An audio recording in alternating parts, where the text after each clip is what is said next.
Yakşimuslar. Yakşimuslar Men Norshat. ve men Meryem. Even though we live in faraway Colorado, it's a real honor to join this event via video.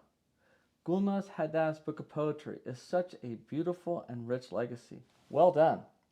Our friendship with her stretches back nearly 4 decades when we were all students at UC Davis in California. My, how time flies.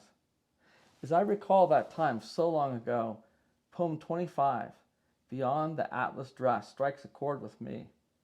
From a land far, far away, a messenger rare, a Uyghur Uzbek voice with a tale to share. A graduate student at UC Davis so bold, a bridge between cultures, a story to be told. Looking back now, maybe we should start calling you Gulnaz Peygamber, because meeting you actually changed the direction of our whole lives. Before we met you, we knew we wanted to work overseas in some kind of development capacity, but we had no idea where. But by being the very first Uyghur student in the US, Gulnaz Haddad really did build a bridge between cultures. And we were privileged to cross that bridge in the other direction, becoming some of the first students in the Uyghur homeland. We started off as language students at Gulnaz's alma mater, Nongda in Urumqi.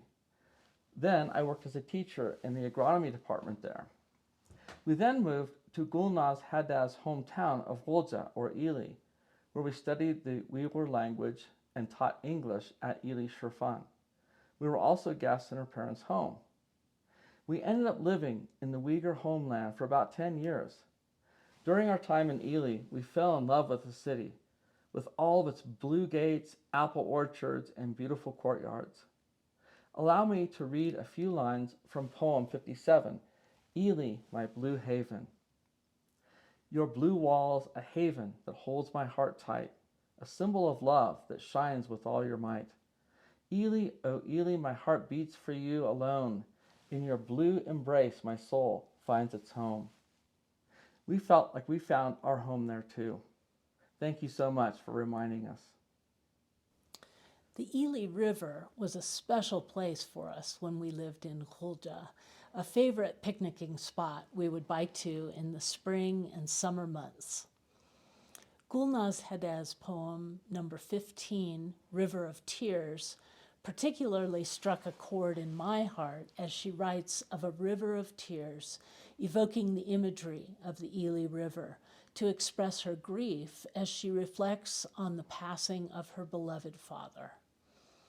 With my own father's passing 12 years ago, and my elderly mom, who's still alive, an amazing 100 years old, I resonate with this poem as I think about my beloved parents, one who's left this earth for heaven, and the other who is so very alive, but nearing the end of her journey on this side. Let me read a few lines from River of Tears.